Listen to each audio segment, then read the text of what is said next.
Estamos en esta mañana meditando en el cuarto sermón en esta serie sobre las doctrinas de la gracia. Nos quedará uno más. Y hoy concretamente hablando de esa hermosísima doctrina como es la gracia irresistible de nuestro Dios. Vamos a tener una palabra de oración. Señor, gracias porque tú nos buscaste, tú nos alcanzaste con tu gracia maravillosa. Gracias, Señor, por habernos llamado por nombre. Gracias, Señor, porque no te buscábamos a ti, sino que tú nos buscabas a nosotros. Gracias, Señor, por tu gracia inmerecida, por haber transformado nuestras vidas. Y te pedimos, Señor, por aquellos que aún no te conocen, que tú les alcances, que tú les llames, que tú les redimas, que tú les compres, que tú les salves. Señor, que tu gracia hoy siga transformando corazones con el poder de tu Espíritu. En el nombre del Señor Jesús te lo pedimos. Amén. Amén. Cuando hablamos del poder de Dios para transformar vidas, recordamos el Génesis, porque Dios dio vida a un pedazo de barro, ¿verdad? En el Génesis Dios formó a Adán del barro, del polvo de la tierra, y Adán no se podía mover por sí mismo hasta que Dios sopló en él aliento de vida. Y fue un ser viviente. Vemos un episodio semejante en el libro del profeta Ezequiel. En el capítulo 36 de Ezequiel, Dios da una promesa a su pueblo. Leemos en Ezequiel 36, 26. Os daré corazón nuevo y pondré espíritu nuevo dentro de vosotros y quitaré de vuestra carne el corazón de piedra y os daré un corazón de carne y pondré dentro de vosotros mi espíritu y haré que andéis en mis estatutos y guardéis mis preceptos y los pongáis por obra. Qué promesa, ¿verdad? Del Señor a su pueblo. Dios está prometiendo que va a hacer de nosotros una nueva creación, que va a soplar de su espíritu, igual como ese Adán de barro no podía moverse y Dios sopló en él aliento de vida.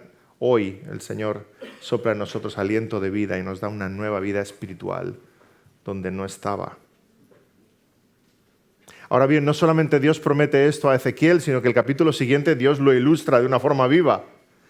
En el capítulo 37 encontramos ese conocido pasaje de los huesos secos. Dios lleva a Ezequiel a un valle lleno de huesos secos. Sabemos que los valles eran lugares de encuentros militares. Los ejércitos se encontraban en los valles, así que no es de extrañar que en el valle hubiera cantidad de huesos de los soldados, de los guerreros fallecidos en combate.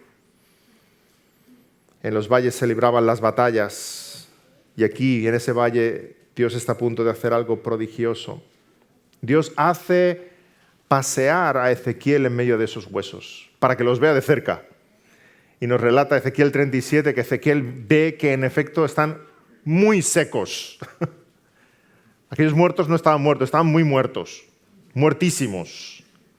No había ni atisbo, ni pizca de vida en aquellos huesos. Y cuando pasa entre ellos, entonces Dios le pregunta a Ezequiel: Hijo de hombre, ¿vivirán estos huesos? Ay, si Dios te hiciera esa pregunta a ti, no sé qué responderíamos en ese momento. Ezequiel responde con una sabiduría increíble. Señor Jehová, tú lo sabes. Tú lo sabes. Ezequiel no responde que sí, no responde que no, simplemente se queda perplejo, expectante. Ay, porque cuando Dios pregunta algo así, ¿verdad? El profeta debe estar pensando para sus adentros: Señor, ¿qué estás a punto de hacer? Señor, tú lo sabes. ¿Por qué me preguntas eso? Entonces Dios le dice a Ezequiel: profetiza sobre los huesos, predícales. Predícales. Y entonces hay un gran estruendo, un gran temblor, los huesos se juntan unos con otros. No sé tú y yo si estuviéramos ahí en ese valle con Ezequiel, ¿qué cara se nos pondría? Los huesos se juntan unos con otros y sobre ellos hay tendones y sobre los tendones hay carne y sobre la carne hay piel. Y tiene Ezequiel delante de él un ejército. Pero un ejército de barro, siguen siendo como aquel Adán formado en el Génesis. Y ahora Dios le dice a Ezequiel, vuelve a profetizar para que mi espíritu les dé vida. Vuelve a profetizar. Entonces profetizó de nuevo y el Espíritu de Dios sopló sobre esos muertos y cobraron vida. Qué tremendo, hermanos. Leemos esto y es una hermosísima imagen de lo que Dios hace en nosotros, en nuestra conversión, porque estábamos muertos en nuestros delitos y pecados. Y tú y yo éramos esos huesos secos. Y el milagro de la conversión, porque es un milagro, es que Dios de esos huesos secos traiga vida donde no la había. Nos da vida. Éramos esos huesos secos, muy secos, sin vida alguna, pero Dios por pura gracia se acerca a nosotros y a través de su Espíritu nos da vida nueva para que pasemos de muerte a vida, nos regenera, nos crea de nuevo. Y en esta serie en la que estamos sobre las doctrinas de la gracia, hemos visto en primer lugar nuestra tremenda necesidad. No hay quien haga el bien, no hay justo ni aun uno. Salmo 14. Esa doctrina de la total corrupción del hombre. Nuestra situación es desesperada sin Dios. Hemos visto cómo Dios interviene en nuestra salvación. En primer lugar, Dios el Padre nos escogió desde antes de la fundación del mundo y escribió nuestros nombres en el libro de la vida. Dios tiene un pueblo escogido para salvación. Y en segundo lugar, como Dios el Hijo interviene en nuestro favor, porque Él va a la cruz del Gólgota y derrama su preciosa sangre para comprar a aquellos que el Padre ha escrito en el libro de la vida. Y Él salva a un pueblo concreto y en la cruz dice, consumado es, conseguido, comprados, míos son. Y ahora vamos a ver el rol del Espíritu Santo en la salvación, como esa salvación planeada por el Padre, esa salvación conseguida por el Hijo, el Espíritu de Dios la derrama sobre nosotros a través de ese llamamiento eficaz, de esa gracia irresistible del Espíritu en la vida de los creyentes. Es la doctrina que llamamos llamado eficaz o gracia irresistible. Y cuando vemos las imágenes bíblicas, cuando vemos los ejemplos bíblicos de este llamamiento, de esta salvación que Dios trae a nosotros, nos parecen muy evidentes. Como decíamos, una primera imagen clarísima es la nueva creación.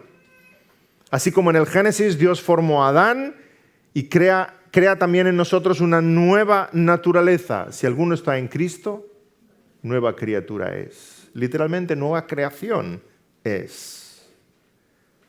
Porque somos un pueblo creado en Cristo Jesús para buenas obras. Porque recibimos un nuevo corazón que no estaba antes. Somos una nueva creación, hay un nuevo Génesis. Vino un nuevo Adán, Cristo Jesús, y en Él somos una nueva creación, un pueblo formado para Dios.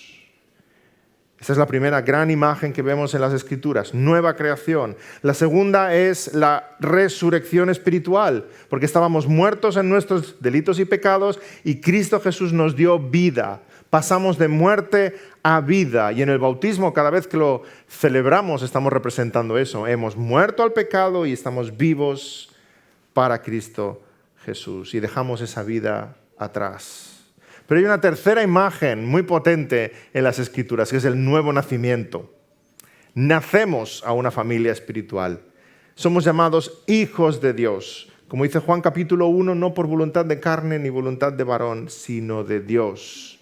Venimos a nacer a su familia espiritual. Nueva creación, resurrección espiritual, nuevo nacimiento. Esas tres imágenes nos están enviando un mensaje muy potente. En primer lugar, mi absoluta incapacidad para hacer algo. Y en segundo lugar, la soberanía absoluta de Dios para alcanzarnos y transformarnos. En Juan capítulo 3, como hemos leído hace un rato, encontramos a un Nicodemo inquieto por este tema. Nicodemo es excelente. Tenemos delante de nosotros a la crème de la crème de los fariseos. Un currículum impoluto, cumplía la ley. Lo mejor, la persona más religiosa, moral, correcta que tú puedas imaginarte, Nicodemo. Y aún así, su corazón estaba intranquilo. Y se acerca al Señor Jesús de noche. No quería que sus amigos fariseos le vieran, ¿verdad? Se esconde visita a Jesús de noche y le pregunta por la salvación. Jesús le dice, el que no naciere de nuevo no puede ver el reino de Dios. Nicodemo se queda más intranquilo todavía, se extraña, ¿verdad? Dice, pero ¿cómo un hombre adulto va a volver al vientre de su madre para volver a nacer? Y aquí Jesús no le está hablando de nacer de nuevo, de nacer otra vez. Jesús le explica lo que es carne, carne es. Todos hemos nacido de una madre, ¿verdad? Tenemos un cuerpo físico. Estoy hablando del nacimiento de lo alto, del nacimiento del Espíritu. Y el Señor Jesús no solamente le habla del nacimiento espiritual, del nuevo nacimiento, sino que le deja muy claro que eso no es algo que tú puedes hacer, Nicodemo, es algo que Dios tiene que hacer en ti. El viento sopla de donde quiere y oyes su sonido, mas no sabes de dónde viene ni a dónde va. Así es todo aquel que es nacido del Espíritu. Nicodemo, tú vienes con tu currículum impoluto, perfecto, ¿verdad? De nada te sirve si no has nacido del Espíritu de Dios. Y ese nacimiento en el Espíritu, solamente el Espíritu lo puede operar en cada uno de nosotros. Esa es la gracia irresistible del Señor en la que estamos meditando en esta mañana. Esa gracia irresistible, poderosa, soberana de Dios. El viento sopla de donde quiere. Y aquí hay un juego de palabras que nos perdemos al traducir la Biblia, ¿verdad? Porque viento, neuma, es también espíritu en el Nuevo Testamento griego. Entonces está diciendo que el Espíritu sopla de donde quiere. Él es soberano y Él da vida. Sermones anteriores hemos estado comparando el arminianismo y el calvinismo y por qué estamos convencidos de esas doctrinas de la gracia que estamos enseñando en esta serie como iglesia. El arminianismo dice que la gracia de Dios ayuda, predispone, facilita las cosas. Siguiendo el ejemplo del sermón anterior, es como si Dios, tú no vas a tomarte esa medicina, pero Dios la pone en tu mano y te abre la boquita, pero finalmente eres tú el que tiene que tomarla. Pero la doctrina que encontramos en la palabra y estamos exponiendo en esta mañana, estamos convencidos que enseña que la salvación es aplicada por el Espíritu. Él es soberano. De forma soberana, de forma irresistible, aquellos que son de Dios son salvados por Dios. Romanos 8:28 dice, y sabemos que a los que aman a Dios, todas las cosas les ayudan a bien. Esto es, a los que conforme a su propósito son llamados. Porque a los que antes conoció también los predestinó para que fuesen hechos conformes a la imagen de su Hijo, para que Él sea el primogénito entre muchos hermanos. Y a los que predestinó, a estos también llamó. Nos damos cuenta que está hablando de la misma gente. A esos también llamó. Es el mismo grupo de personas. Los que conoció, predestinó. Los que predestinó, llamó. Los que llamó, justificó. Los que justificó, glorificó. Por tanto, ¿quiénes estarán en la gloria eternamente? Aquellos que han sido llamados. Ser llamado es sinónimo de ser salvo, de ser uno de los escogidos de Dios. Si Dios te ha llamado, eres una oveja del Señor. Y estarás pensando, sí, pastor, pero hay muchos que son llamados y no responden. Hay muchos que son llamados y les entra por una oreja y sale por la otra. Hay muchos que son llamados y no se mueve nada en sus corazones. Muchos escuchan la invitación del Evangelio y hacen oídos sordos. Bueno, hermanos, aquí hemos de distinguir entre dos llamados. Hemos de distinguir entre dos llamados. Hay un llamado externo y hay un llamado interno. Hay un llamado externo a todas las personas. Y lo estamos haciendo en el día de hoy. Cree en el Señor Jesucristo y serás salvo. Hay un llamado externo cuando los padres instruyen en la palabra a sus hijos. Hay un llamado externo cuando el predicador anuncia el Evangelio. Hay un llamado externo cuando hablas del Evangelio con tus compañeros de universidad o de trabajo. Hay un llamado externo a todos los hombres. Aún en el ministerio del Señor Jesús hubo un llamado externo. Venid a mí todos los que estáis trabajados y cargados y yo os haré descansar. Y muchos creyeron y muchos no creyeron. Ese llamado externo no es irresistible. Hubo muchos que escucharon y que no respondieron. Pero gracias a Dios hay un llamado interno del Espíritu. Y es cuando el Espíritu llama por nombre a aquellos que son escogidos de Dios. Y cuando ese llamado se da, es cuando la oveja del Señor escucha a su buen pastor diciéndole: tú, sígueme. Tú eres uno de los míos. Te he comprado. Y es el llamado que produce arrepentimiento y fe en nuestros corazones. Es por eso, hermanos, que un predicador puede presentar el Evangelio con claridad y unos creen de corazón y otros siguen indiferentes. Exactamente por eso. Por eso la palabra de Dios nos deja ejemplos tremendos, y no solo la palabra de Dios, nuestra experiencia y nuestra observación nos hace ver y entender que hay llamados externos muy poderosos que no tienen ningún fruto de conversión. Y al revés, hay otros llamados simples, sencillos, yo diría que penosos, que tienen un gran fruto de conversión, para que entendamos en nuestros corazones que no es lo bien que tú y yo hablemos o lo bien que tú y yo presentemos el mensaje, es el Espíritu de Dios hablando a los corazones. ¿Recuerdas a Pablo en Hechos capítulo 26? ¡Qué discurso poderoso delante del rey Agripa! Tú dices, ahí se convierte Agripa y toda la corte del rey. Y después de todo el discurso de Pablo, el rey Agripa tan solo responde: por poco me persuades a ser cristiano. ¿Tú te imaginas a Agripa ahí escuchando a todo el apóstol Pablo delante y dice: casi me convences. Fíjate, 5 minutos más y casi me convences. ¿Recuerdas en Hechos capítulo 7 el maravilloso sermón de Esteban hablando a la ciudad de Jerusalén? Y no vieron fruto de conversión, todo lo contrario, se enardecieron contra él, le lapidaron y le mataron. Sí, hermanos, hay llamados externos que no vieron ningún fruto de conversión, aunque externamente eran preciosos, fabulosos, magníficos, gloriosos, pero no vieron ningún resultado en conversiones. El mismo Señor Jesús, el predicador de los predicadores y el maestro de maestros, predicó y no todos los que oyeron se convirtieron. Y al contrario, tenemos ejemplos tristes, pobres, nefastos de lo que es una presentación del Evangelio y cómo Dios la usa de forma gloriosa. O tenemos que volver a recordar el sermón de Jonás, el peor sermón de la historia. Literalmente, en castellano, 4 palabras. 40 días, Nínive destruida. Esto era un profeta en servicios mínimos, ¿no?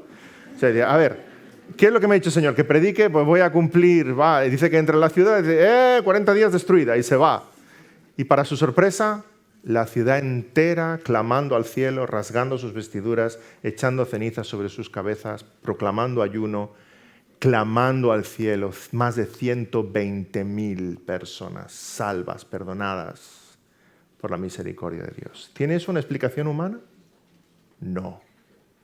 Salvo que Dios llama de forma eficaz, contundente, irresistible. Y tenemos tantos ejemplos así. El poder es del Espíritu Santo, no tuyo, no mío. No es lo bien que lo digas, lo bien que lo hagas. ¿Cuántas anécdotas tenemos? Hay varias de Charles Spurgeon.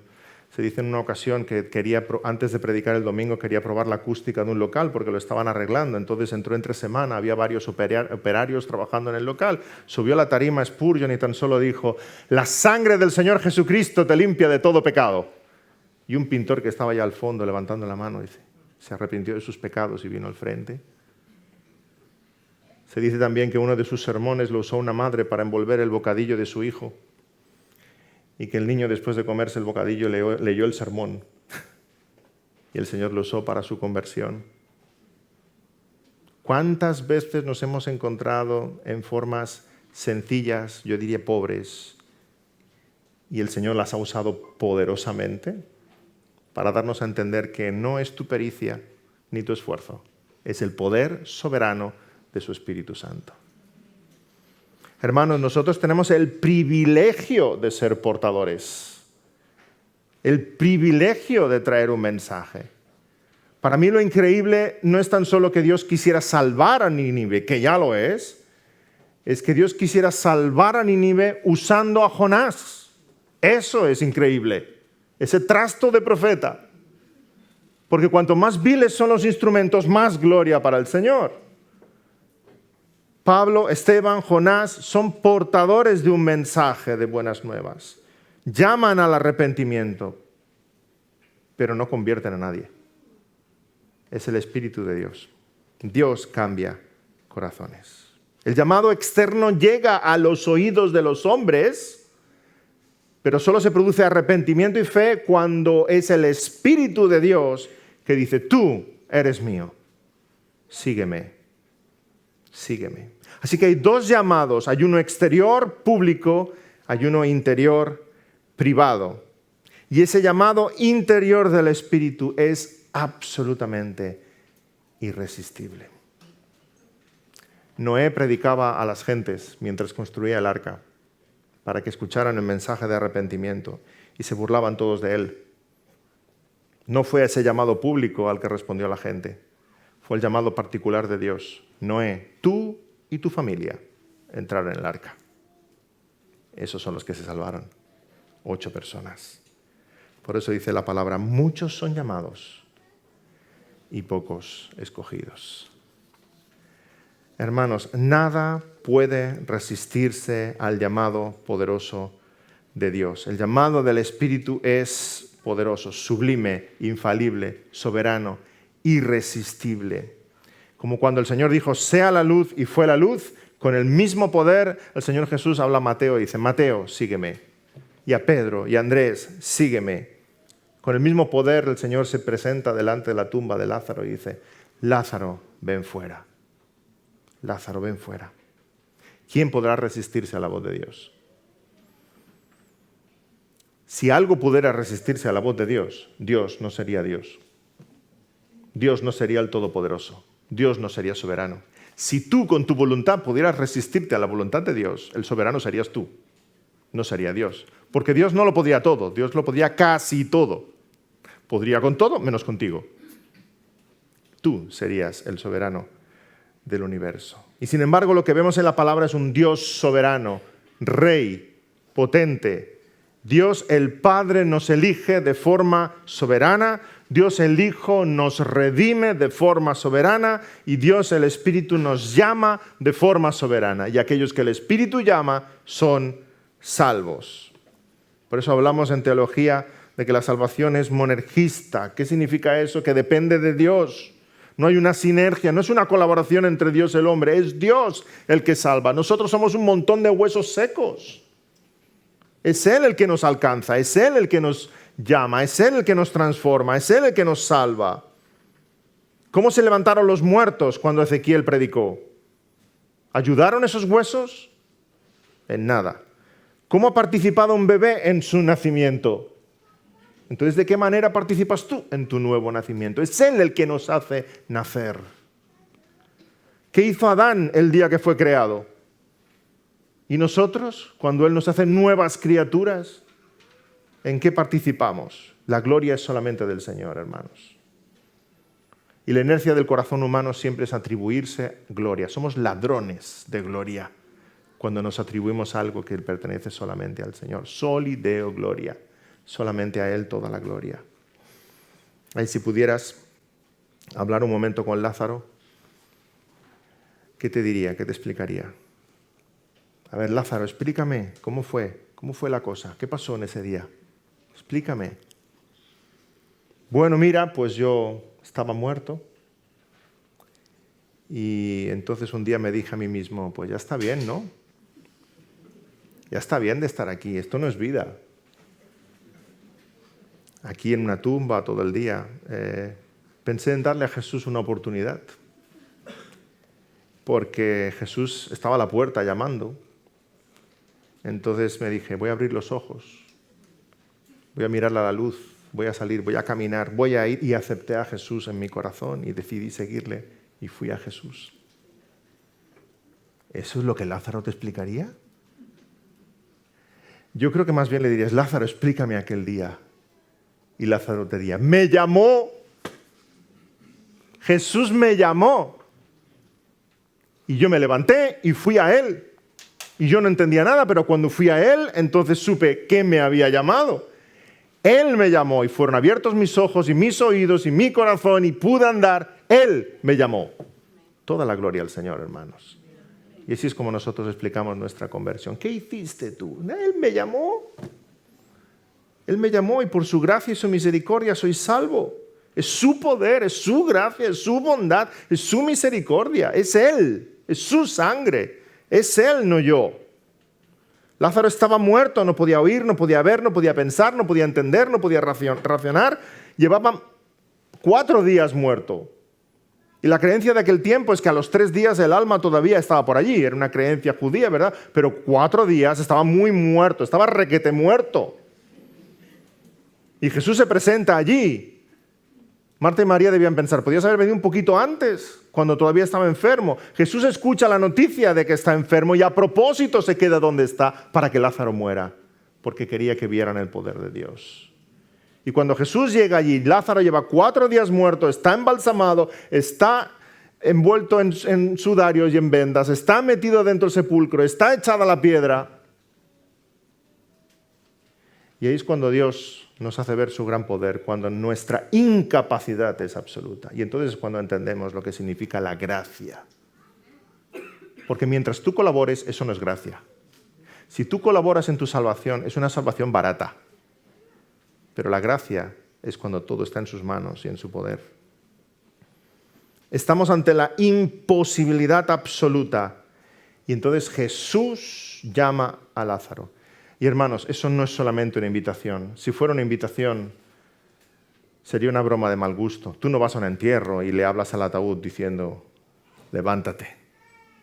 Sería una broma de mal gusto, ¿verdad? Jesús hace mucho más que una invitación. Jesús da una orden. Lázaro, ven fuera. Y dijo Lázaro, menos mal, porque si solamente hubiera dicho, ven fuera, todos los muertos se hubieran levantado. Vosotros quietos ahí. Un momento, no os toca, no es vuestro día.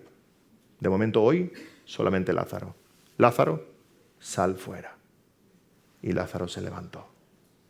Por el poder de su voz, el mismo que dijo, sea la luz, y fue la luz, dijo, Lázaro, sal fuera. Y Lázaro se levantó. Y ese mismo, por el poder de su Espíritu Santo, es el que se acerca a tu corazón y dice, cree en el Señor Jesucristo y serás salvo. Y opera la fe y el arrepentimiento que no había en ti, para que le sigas, le ames el resto de tus días. Sí, hermanos, el mismo Jesús que con su poder creó el sol, la luna, las galaxias, es el que se acerca a ti y te dice, sígueme. Leemos en 1 Pedro 2:9, mas vosotros sois linaje escogido, real sacerdocio, nación santa, pueblo adquirido por Dios, para que anunciéis las virtudes de aquel que os llamó de las tinieblas a su luz admirable.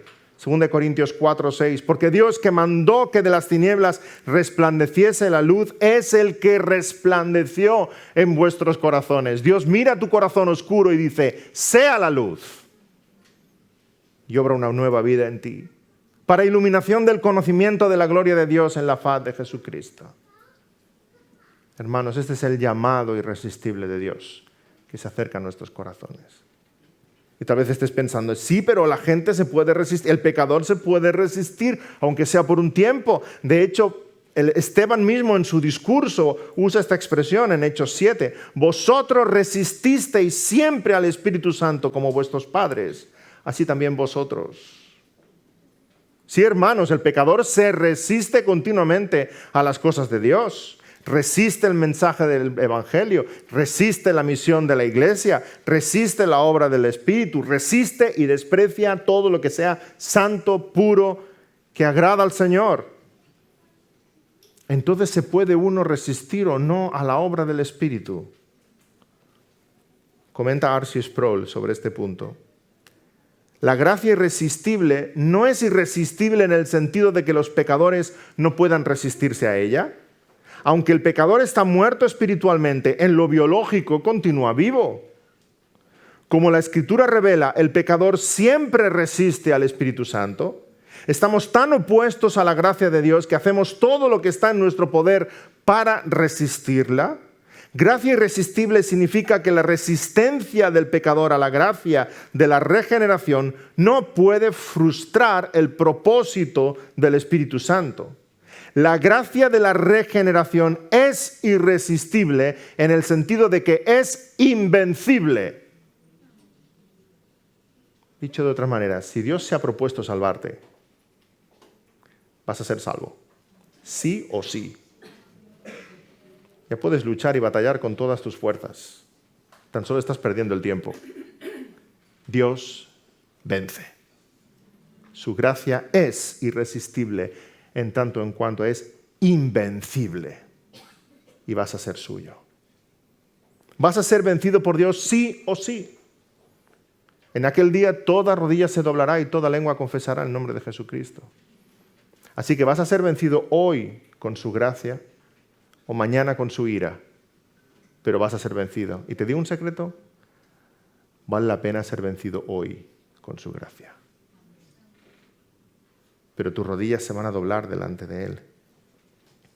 Dios venció a Faraón con su ira, sepultándolo en el Mar Rojo. Dios venció a Nabucodonosor con su gracia, humillándolo y devolviéndole después en sí.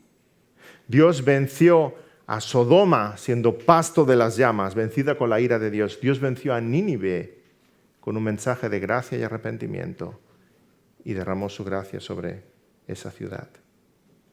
Quiera Dios haberse propuesto en su corazón vencerte hoy con su gracia. Vencerte hoy con su gracia, para que no seas vencido mañana con su ira. ¿Estás tú como Jacob luchando con Dios? ¿Recordáis ese episodio en Génesis 32? Jacob se encuentra con el ángel de Jehová y forcejea, lucha con él hasta rayar el alba. ¿Estás tú así? ¿Estás luchando con Dios? Hasta que el ángel le descoloca el muslo, le deja cojo, le vence, le derrota. Entonces Jacob le dice, no te dejaré si no me bendices. Te conviene ser derrotado, pídele al Señor, vénceme. Estoy usando todas mis fuerzas contra ti. Estoy usando todos mis argumentos contra ti. Estoy usando todas mis excusas contra ti. Estoy usando todo mi egoísmo contra ti. Señor, todo lo que tengo y todo lo que soy contra ti. Vénceme. Derrótame. Gáname, porque entonces cuando soy vencido, entonces soy bendecido.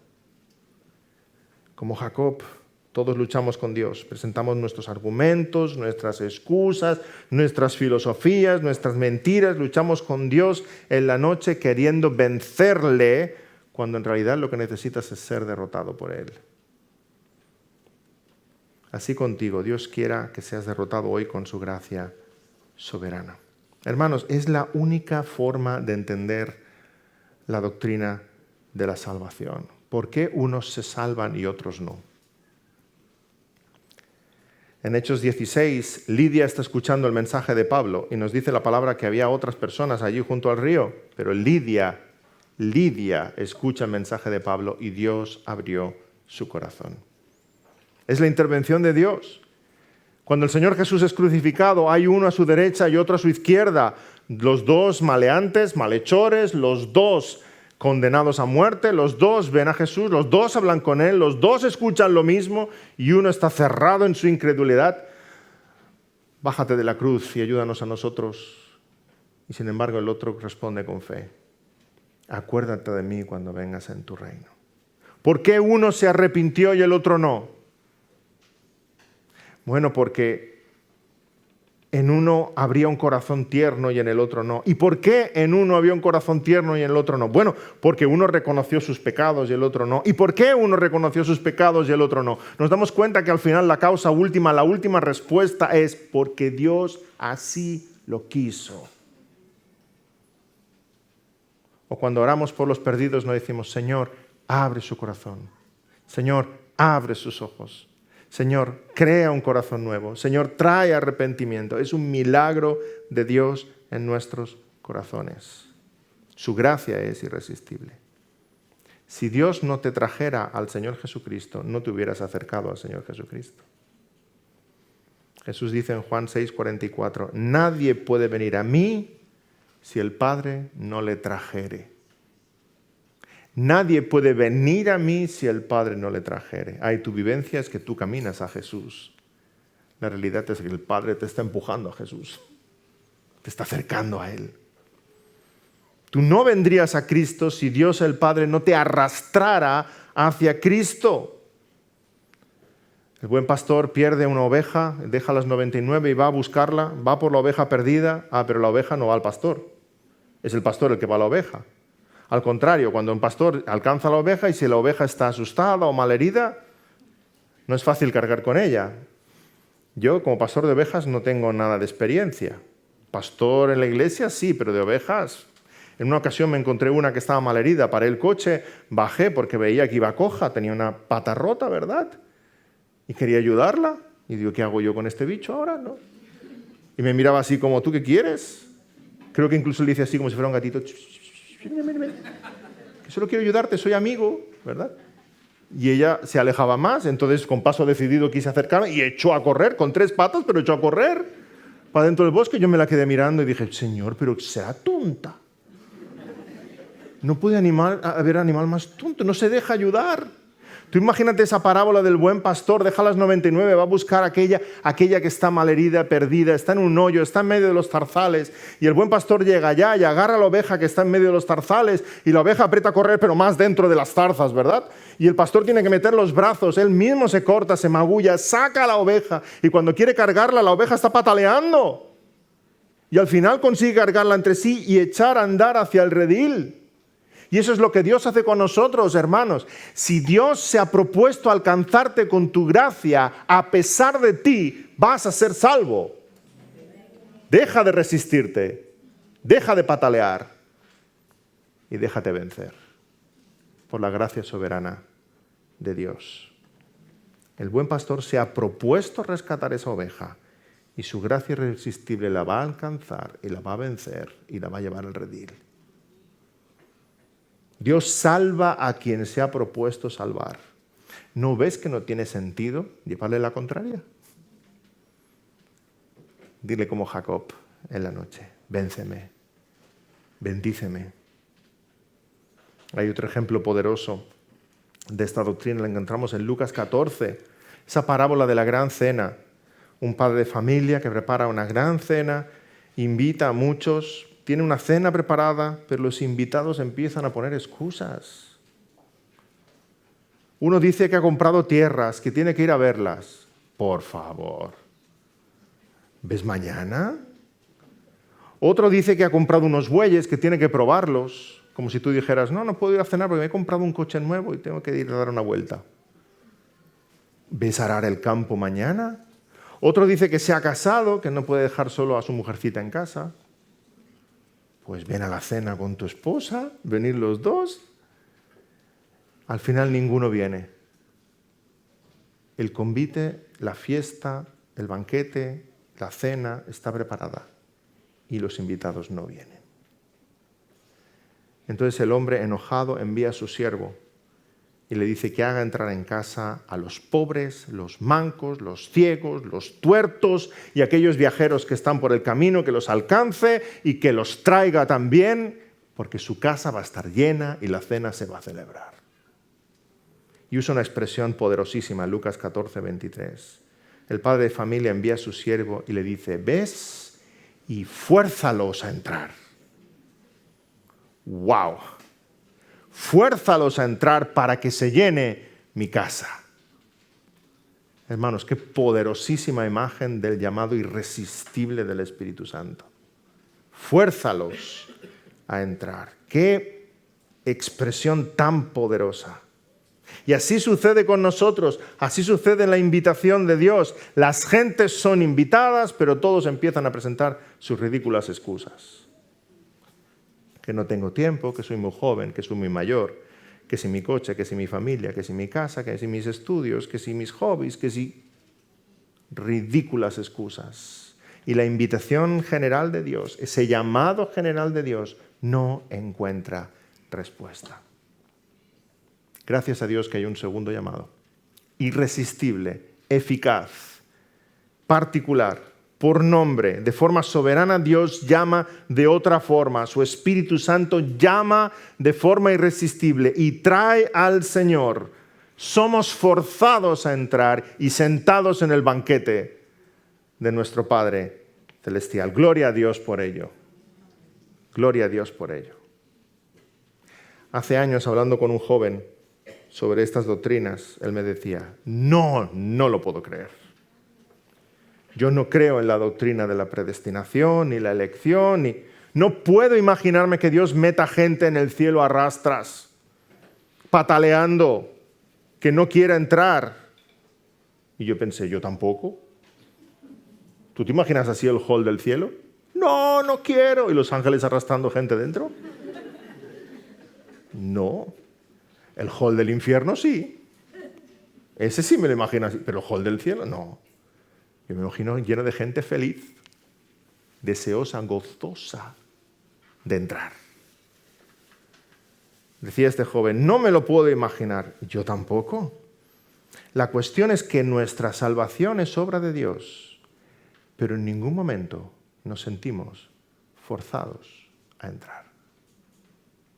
Qué increíble lo que Dios hace en nuestros corazones. ¿Te sientes tú forzado a entrar? Yo no. Yo me siento deseoso de entrar, pero nunca forzado. Dios no nos mete a rastras. Entraremos por nuestro propio pie, felices, contentos, llenos de amor, de adoración, de devoción, deseando verle. ¿Y cómo puede ser que Él nos haga entrar, pero nosotros sintamos que entramos? ¿Qué es lo que Dios ha hecho en nuestros corazones? Ha hecho algo mucho más maravilloso que arrastrarnos. Ha cambiado nuestros corazones. Nos ha dado un nuevo corazón que ahora sí le busca y le ama y le sirve. Al final estamos delante de la promesa que Dios nos da en Ezequiel, que hemos leído al principio. Os daré un corazón nuevo y pondré un espíritu nuevo dentro de vosotros y quitaré de vuestra carne el corazón de piedra y os daré un corazón de carne y pondré dentro de vosotros mi espíritu y haré que andéis en mis estatutos y guardéis mis preceptos y los pongáis por obra. No es que Dios te arrastre, es que tú quieres, amas las cosas de Dios. Dios cambia tu voluntad, Dios cambia mi voluntad. Ahora estamos deseosos de leer la palabra, deseosos de congregarnos con los hermanos, de cantar alabanzas, de orar, deseosos de verle llegando a la ciudad celestial. Lo que antes aborrecíamos, ahora lo amamos. Dios ha cambiado nuestros corazones. No nos sentimos forzados a entrar, porque nos ha dado una voluntad verdaderamente libre para seguirle a Él. No nos salva en contra de nuestra voluntad, nos da un corazón nuevo y una nueva voluntad que ama sus cosas. Ahora somos libres del pecado, de la muerte y acudimos a Él. Quiera el Señor que su promesa sea una realidad en tu vida. Quiera el Señor que el ángel de Jehová te derrote en medio de la noche. Quiera el Señor que ese buen pastor te encuentre en medio del bosque y te lleve al redil. Que el Espíritu del Señor susurre tu nombre mientras estás escuchando este sermón. Sígueme, sígueme. Que su llamado irresistible te acerque a Él, porque Él me ha prometido que solamente aquellos que el Padre acerque vendrán a Él, y el que viene a mí no le echo fuera. Amén, oremos. Señor, gracias por buscarnos, gracias por alcanzarnos. Gracias, Señor, porque es tu misericordia la que nos salva. Gracias por esa gracia irresistible que nos transforma y nos da un nuevo corazón y una nueva voluntad. Gracias por hacernos nuevas criaturas en Cristo. Gracias por resucitarnos, Señor, porque estábamos muertos en nuestros delitos y pecados. Gracias por hacernos nacer de nuevo a tu familia espiritual. La salvación es un milagro, Señor. No es algo que nosotros podamos fabricar, ni algo que podamos hacer, ni a un Nicodemo con todas sus buenas obras podía ser salvo por sí mismo, Señor. Es tu Espíritu el que nos alcanza y nos llama por nombre. Y te pedimos, Señor, que tú llames a muchos de los aquí presentes, para tu gloria, a tu servicio, en el nombre del Señor Jesús. Amén.